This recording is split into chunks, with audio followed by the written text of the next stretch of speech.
जय हिंद दोस्तों। कैसे हैं आप लोग। तो आज हम बात करने वाले हैं किलर सूप सीज़न 1 के एपिसोड 5 to 8 के बारे में। दोस्तों इसके फर्स्ट टू 4 एपिसोड हमने पहले ही एक्सप्लेन कर दिए हैं, तो अगर आपने वो वीडियो नहीं देखी है तो आप उसे पहले जाके ज़रूर देख लीजिएगा। लिंक आपको डिस्क्रिप्शन और पिंड कॉमेंट में मिल जाएगा। 5th एपिसोड की शुरुआत में हम स्वाति को देखते हैं जो कि डिनर बना रही थी और वो उमेश से बहुत ज़्यादा नाराज़ थी। तभी वहाँ पे अप्पू आ जाती है जो कि अपने पिता से नाराज़ होकर उनके घर आई थी और वो दोनों उसे डिनर सर्व करते हैं। अप्पू उनसे कहती है कि उसे उसके पापा पसंद नहीं है क्योंकि वो उसे उसका मन का नहीं करने देते हैं, इसीलिए उसने प्लान बनाया है कि वो सभी मिल के क्यों ना उससे 5 करोड़ रुपए ऐंठें।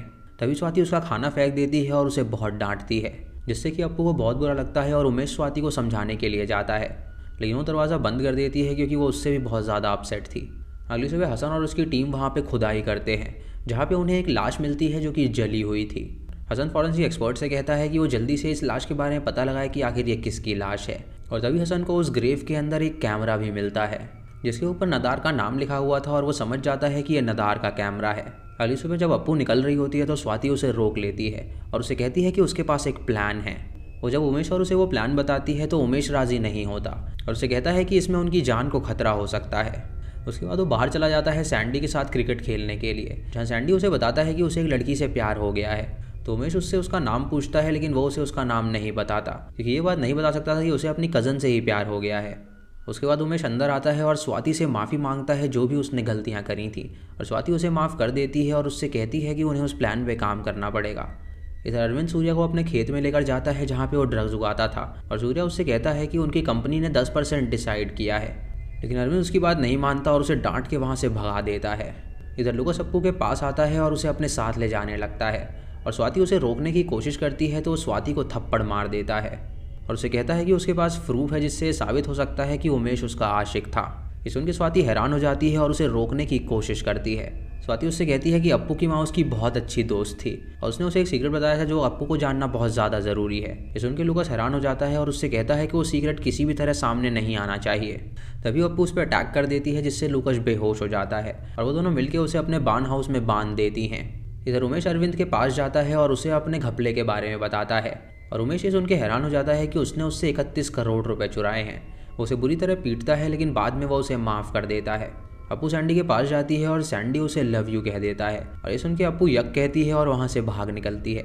उमेश जब वापस घर आता है तो वो देखता है कि लुकास को उन लोगों ने बांध दिया है, और ये देखकर वो बहुत ज़्यादा हैरान हो जाता है। स्वाति उसे सारी बात बताती है और वो उससे कहता है कि अन्ना ने उसे बहुत ज़्यादा पीटा है। रात को अप्पू सूर्या के पास जाती है और उसे बता देती है कि उसके पिता को कोई ब्लैकमेल कर रहा है और उसके पास उसके बिजनेस का पूरा सबूत है।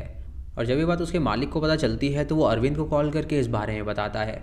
अरविंद सुन के हैरान हो जाता है और उससे कहता है कि ऐसा उसे किसने कहा। तो वो उससे कहता है कि अगर ऐसी बात है तो वो डील को कैंसिल कर रहा है। ये सुन के अरविंद उसे रोकता है और 10% पे ही राजी हो जाता है। अब अरविंद अगले दिन प्रभाकर को अपने पास बुलाता है और उससे कहता है कि वो उसके ब्लैकमेलर को 5 करोड़ देने के लिए तैयार है। वो उसको 5 करोड़ देता है और वहाँ से रवाना करता है और उसके पीछे अपने आदमी भेजता है उस पर नज़र रखने के लिए। उमेश समझ जाता है कि उसका पीछा कोई कर रहा है, इसीलिए वो उन्हें भटका देता है और वहाँ से भाग निकलता है। इधर हसन अपनी कांस्टेबल के साथ पोस्टमार्टम रिपोर्ट लेने के लिए जाता है, जहाँ पे डॉक्टर उन्हें बताता है कि ये जिस किसी की भी लाश है उसकी उम्र 45 साल होगी। हसन डॉक्टर को उमेश की फ़ोटो दिखाता है और वो उससे कहता है कि हो सकता है कि यही वो आदमी हो क्योंकि इसकी प्रोफाइल इससे पूरी तरह मैच कर रही है। अब इससे उन लोगों को लगता है कि ये उमेश की लाश है, लेकिन वो ये बात नहीं जानते थे कि दरअसल ये प्रभाकर की लाश है। उस लाश का डीएनए रिपोर्ट भी चेक करने के लिए कहते हैं। डॉक्टर उनसे कहता है कि वो चेक करने में उसे 2 हफ्ते लगेंगे। इधर उमेश, स्वाति और अप्पू समझ रहे थे कि उन्होंने अरविंद को बेवकूफ़ बना दिया है और वो सभी वो 5 करोड़ रुपए लेकर घर आते हैं, लेकिन तभी वो अपने सामने अरविंद को पाते हैं और उसे देखकर वो हैरान हो जाते हैं। अरविंद उनका प्लान जान के उन्हें बुरी तरह डांटने लगता है और लुकास भी अपने आप को छुड़ा लेता है और उधर आ जाता है। लुकास उसे वो फोटोज़ दिखाना चाहता है लेकिन तभी अप्पू उस पर गन तान देती है और उसे कहती है कि यहाँ पे कोई भी और बात नहीं होने वाली वरना वो उसे गोली मार देगी। अरविंद उससे कहता है कि वो उसका पिता है और वो जानता है कि वो उस पर गोली नहीं चलाएगी, लेकिन तभी वो अपने सर पे गन तान देती है और उससे कहती है कि वो अपने आप को तो मार सकती है। स्वाति अप्पू से कहती है कि उसके पिता और मामा ने एक बहुत ही बड़ा राज उससे छुपा रखा है और वो ये बात अच्छी तरह जानती है कि उसके पिता की उसके मामा से जमती ही नहीं है, लेकिन इसके पीछे का कारण वो नहीं जानती है। ये सुनकर अरविंद उससे गुस्सा करने लगता है और उससे कहता है कि बच्चे के सामने ये सब बातें वो ना करे, और तुरंत अप्पू का हाथ पकड़ लेता है और उससे गन छीनने लगता है और तभी वो गन चल जाती है और इसी के साथ ये एपिसोड यहीं पर ख़त्म हो जाता है। 8th एपिसोड की शुरुआत में हम कीर्तिमा को देखते हैं जो कि स्वाति से मिलने उसके घर में आई थी और वो वहाँ पे जो झगड़ा हो रहा था उसे देखकर उसकी रिकॉर्डिंग करने लगती है और जब वहाँ पे गोली चल जाती है तो वो वहाँ से भाग निकलती है। वो लोग देखते हैं कि वो गोली अरविंद को लग गई है, जिसकी वजह से वो जख्मी हो गया है और वो लोग उसे तुरंत लेकर हॉस्पिटल पहुँचते हैं। स्वाति लूकस से कहती है कि अगर अरविंद दोबारा से ठीक हो गया तो अब वो उसे अप्पू के पास रहने ही नहीं देगा। ये सुन के लूकस बहुत ही गुस्सा हो जाता है और उसका गला पकड़ लेता है, लेकिन तभी सूर्या वहाँ पे आ जाता है तो वो उसे छोड़ देता है। इधर हसन उस खनसामा के पास जाता है उससे मनीषा कोइराला के बारे में पूछने के लिए, लेकिन खनसामा उससे कहती है कि उसे उसके बारे में कुछ पता ही नहीं है। उसके बाद वो उसे थुपल्ली की फ़ोटो दिखाता है और उसे पूछता है क्या ये इंस्पेक्टर यहाँ पे आया था या नहीं, तो वो उससे झूठ बोलती है कि वो इंस्पेक्टर यहाँ पे नहीं आया था। हसन उसे पुलिस स्टेशन ले जाना चाहता है पूछताछ करने के लिए, लेकिन तभी उसे डीएसपी का कॉल आ जाता है जो कि उसे तुरंत हॉस्पिटल आने के लिए कहता है ताकि वो अरविंद की फैमिली से पूछताछ कर सके। इधर स्वाति उमेश के पास जाती है और उसे बताती है कि लूकस ने उसे मारने की कोशिश करी, इसीलिए उन्हें लूकस को अपने साइड लेना होगा ताकि वो उनका साथ दे। उसके बाद पुलिस वहाँ पे आती है और उनकी फैमिली से पूछताछ किया जाता है, जहाँ पे वो बहाना बताने लगते हैं कि वो गोली कैसे चली थी, लेकिन अप्पू उन्हें सच बता देती है कि वो फ्रांस जाना चाहती थी, लेकिन उसका पिता उसे मना कर रहा था, इसीलिए उसने अपने आप को गोली मारने की कोशिश करी, लेकिन उसके पिता ने उसे रोकना चाहा और वो गोली चल गई और उन्हें वो लग गई।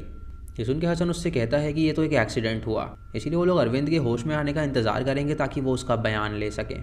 स्वाति जब बैठी होती है तो उससे मिलने जोजी नाम का एक डॉक्टर आता है, जो कि उसका दोस्त भी था क्योंकि वो पहले एक ही बैच में थे। उसे बताता है कि गोली लगने की वजह से अरविंद के लंग में पंक्चर हो गया है और डॉक्टर उसे ट्रीट करने की कोशिश कर रहे हैं। उसके बाद हसन स्वाति से मिलने के लिए आता है और उससे पूछता है कि अरविंद को होश आया या नहीं, तो वो उसे बताती है कि उसे अभी होश नहीं आया होगा। स्वाति ये चाहती थी कि अरविंद मर जाए, क्योंकि अगर वो ठीक होकर वापस आ जाता तो वो ज़रूर उनका जीना हराम कर देता, इसीलिए वो उसके पास जाती है उसे जान से मारने के लिए, लेकिन वो ये नहीं कर पाती और डॉक्टर वहाँ पर आ जाता है, जो कि उसे बताता है कि उसकी हालत बहुत ज़्यादा क्रिटिकल है और बहुत ही कम चांसेस है उसका ज़िंदा बचने के। इधर कीर्तिमा भी हॉस्पिटल में आती है उनसे मिलने के लिए और वो उमेश से मिलकर कहती है कि उसे उससे कुछ बात करनी है। तभी स्वाति उन्हें देख लेती है और उमेश को लेकर वो वहाँ से जाने लगती है। कीर्तिमा उससे कहती है कि उसे उन दोनों से कुछ बात करनी है, लेकिन वो उसकी बात नहीं सुनती और उससे कहती है कि अपनी कंपनी से वो उसे निकाल रही है। ये सुनकर कीर्तिमा रोने लगती है और उससे कहती है कि वो ऐसा ना करे। वो उमेश को प्रभु समझ के उससे कहती है कि वो बताए कि उनके बीच क्या चल रहा था, तो स्वाति उससे कहती है कि वो कुछ भी नहीं बताने वाला। कीर्तिमा उसे बताती है कि वो 2 साल से रिलेशनशिप में है और प्रभाकर उसे तलाक देकर उससे शादी करने वाला था। ये सुनकर स्वाति हैरान हो जाती है और वहाँ से चली जाती है। इधर हसन अरविंद से पूछताछ करने के लिए उसके रूम में आ जाता है, जहाँ पे वो उससे पूछताछ करने लगता है, लेकिन अरविंद जवाब देने की हालत में नहीं था। उसकी कांस्टेबल डॉक्टर के पास होती है और डॉक्टर की तारीफ करने लगती है, जिससे डॉक्टर उसे अपनी फ़ोटोज़ दिखाता है और उसे बताता है कि उसने कितना अचीवमेंट किया है। तभी कांस्टेबल उसके बैच में उमेश की फ़ोटो देखती है और ये देखकर वो हैरान हो जाती है और उसी बैच में स्वाति की भी फ़ोटो थी, जिसे देखकर वो समझ जाती है कि वो उमेश को पहले से ही जानती थी और उनके सामने वो झूठ कह रही है कि वो दोनों एक दूसरे से बात ही नहीं करते थे। उसके बाद हसन दोबारा खनसामा की दुकान में जाता है, लेकिन खनसामा उसे वहाँ पर नहीं मिलती और सलून वाली उसे बताती है कि वो अब गाँव चली गई है। हसन उससे मनीषा कोइराला के बारे में पूछता है, तो वो उससे कहती है कि वो बिना पैसों के कुछ भी नहीं करती।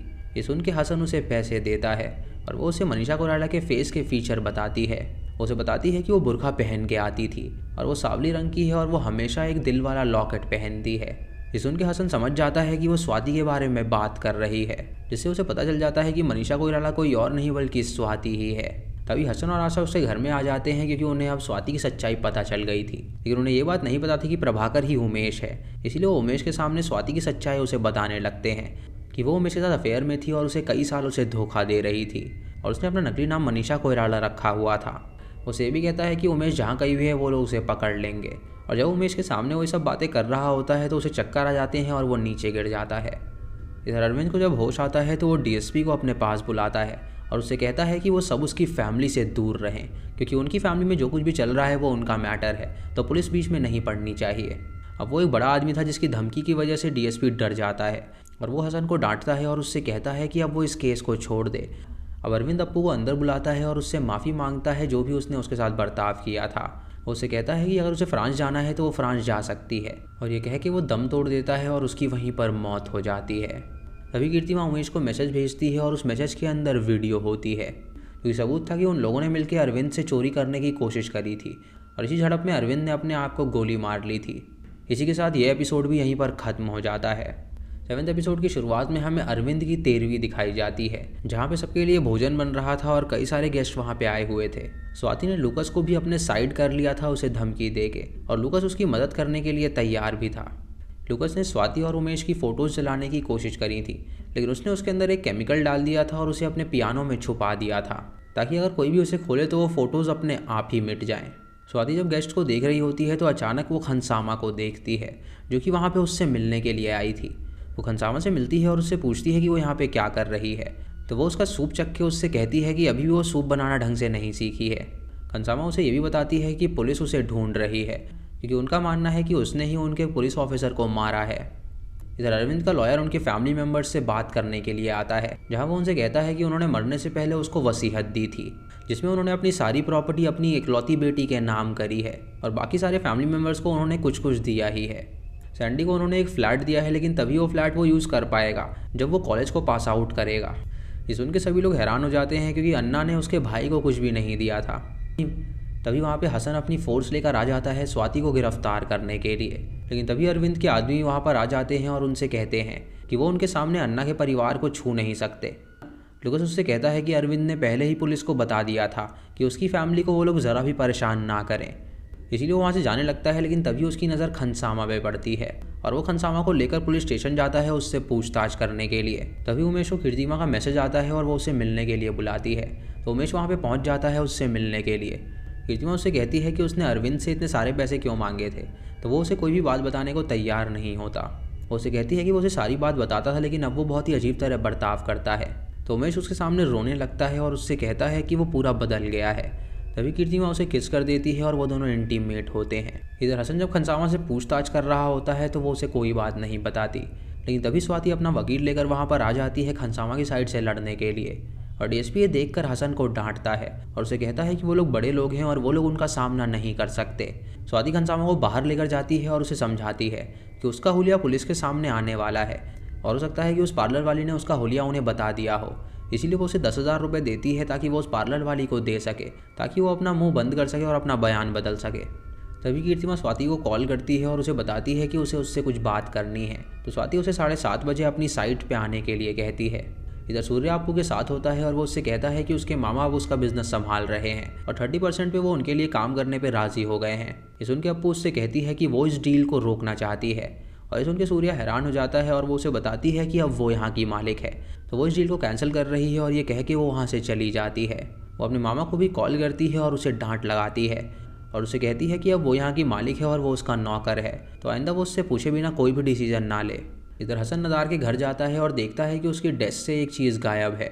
उसकी माँ से उस बारे में पूछता है तो उसकी माँ बहुत ज़्यादा डर जाती है और वो उसे बताती है कि यहाँ पे एक आदमी आया था जो उसको उठा कर ले गया और उसने उसे धमकी भी दी थी कि अगर वो पुलिस को बताएगी तो वो उसे मार डालेगा। ये सुन के हसन उससे कहता है कि वो चिंता ना करे, उसे कुछ नहीं होगा। इधर कीर्तिमा जब स्वाति से साइट पे मिलती है तो उसे वो वीडियो दिखाती है और स्वाति उससे पूछती है कि आखिर उसे बदले में क्या चाहिए। वो उससे कहती है कि उसे प्रभाकर चाहिए क्योंकि वो उससे बहुत प्यार करती है और उससे शादी करना चाहती है। अब स्वाति ने वहाँ पे लुकस को भी बुलाया था ताकि वो कीर्तिमा को मार सके और लुकस उस पर हमला कर देता है और उसे पीटने लगता है, लेकिन कीर्तिमा अपने डांस मूव से बच जाती है और उसे ही उल्टा पीटने लगती है। उसके बाद वो स्वाति के पास जाती है और उससे कहती है कि आइंदा वो ऐसी हरकत दोबारा ना करे। तभी वो अपने सैंडल्स पहनने लगती है और स्वाति उस पर गन तान देती है, लेकिन उसे गन चलानी नहीं आती थी जिससे कीर्तिमा उस पर हंसने लगती है।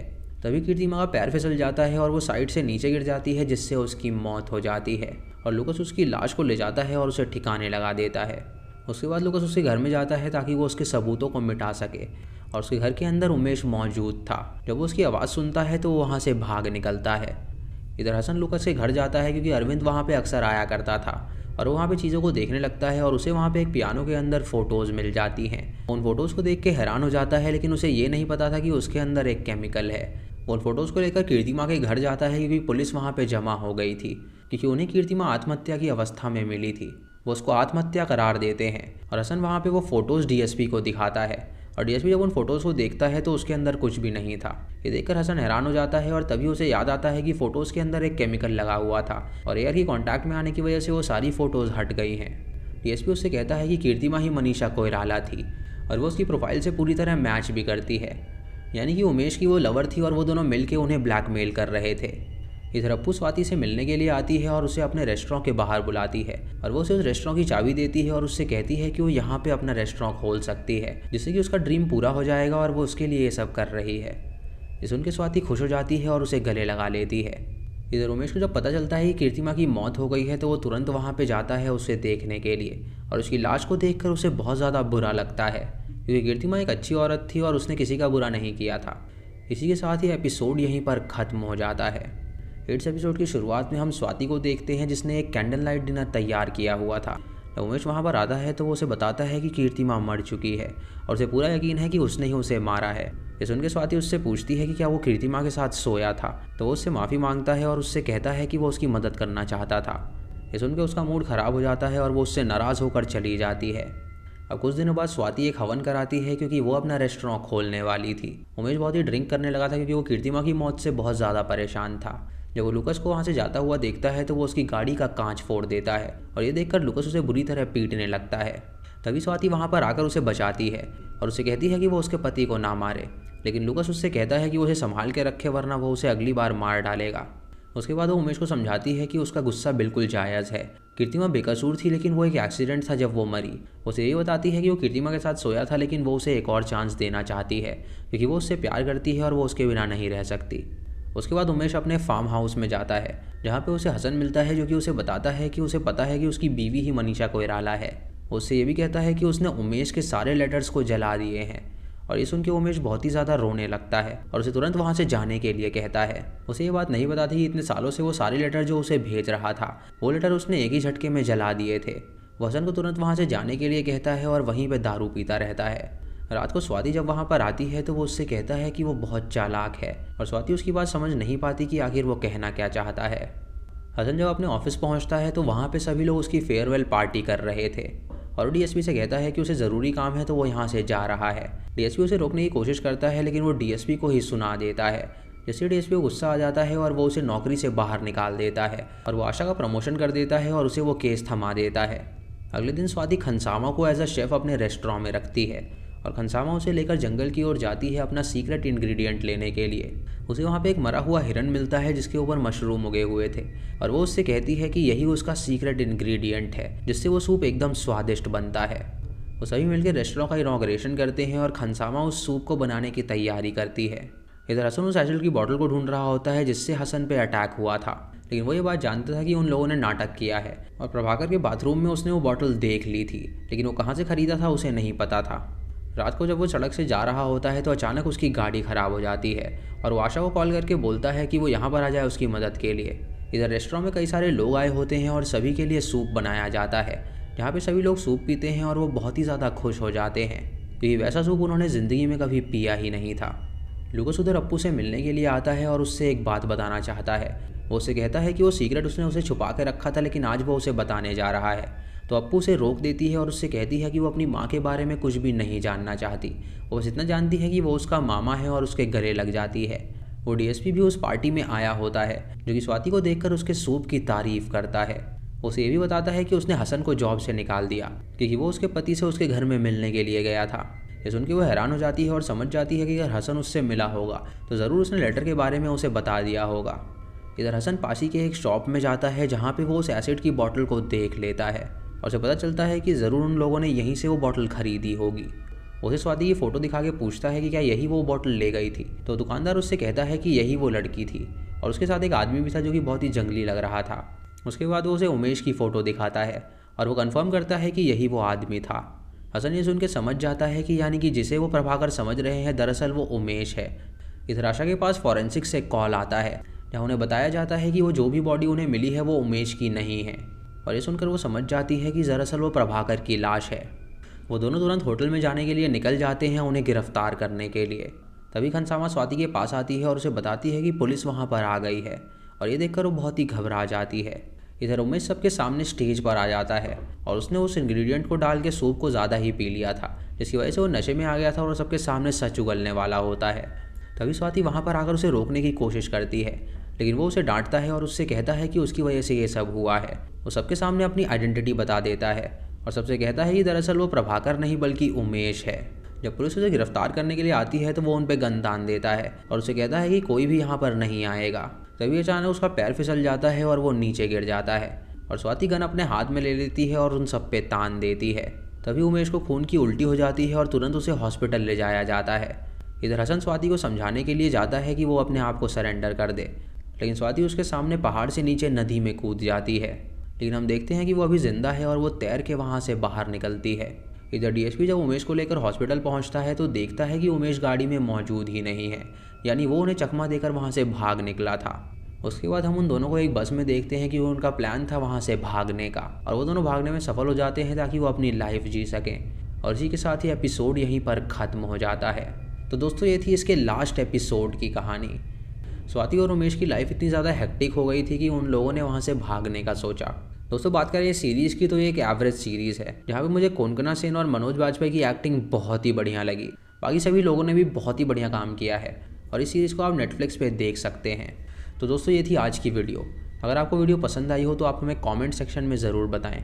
चैनल पे नए हैं तो इसे सब्सक्राइब करें और बेल आइकॉन दबाएं नोटिफिकेशंस के लिए। और दोस्तों वीडियो को लाइक और शेयर करना बिल्कुल मत भूलिएगा।